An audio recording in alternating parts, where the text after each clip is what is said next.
विजेडी संसदीय दल नेता भर्तृहरि महताब साप्ताहिक लेखा बुझा लोके बुझिले हेलाकु नै विजेडी बीजेपी मध्य पुणी थरे मेंटो होई पारे बोली चर्चा सृष्टि होईछि। भर्तृहरि लिखिछन्ति जातीय राजनीति रे नीतीश लालूंको तिक्ता मथुर संपर्क हेउ किंबा महाराष्ट्र रे शिवसेना बीजेपी रो संपर्क हेउ परिवर्तित परिस्थिति रे राजनैतिक समीकरण बदली जाईछि। जातीय राजनीति रो एभली दृश्यपट ओडिसा रे प्रभाव पकाइबो कि अर्थात से परोक्ष रे कहिबाकू चाहिछन्ति पुणी थरे बीजेपी बीजेडी मेंटो कथा चिंता कराजिबो कि बुझिबा लोक ताकू बुझिले हेला एभली लेखाकू नै मत रखिछन्ति उभय बीजेडी और बीजेपी।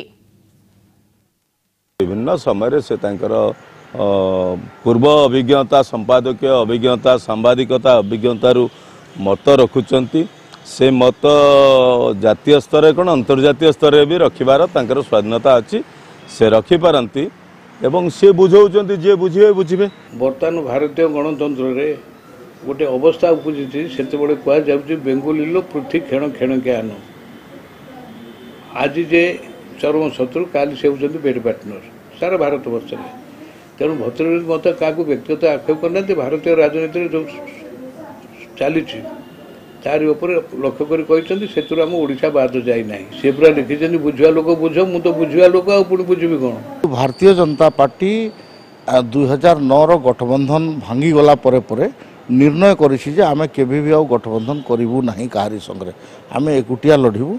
एबे अमित शाह जी बार बार आसुछंती 120 सीट रे आमे जितबु बोलिकरी रणनीति प्रस्तुत करिकरी काम आरंभ हो जाइछि। तो से परिप्रेक्षी रे इटार आवश्यक नहीं इटा बोधे भर्तृहरि बाबू कौन पर लिखुंट मुझे जाने नहीं से तांकर पार्टी कर लिखुवे से पार्टी से विचार करूँ।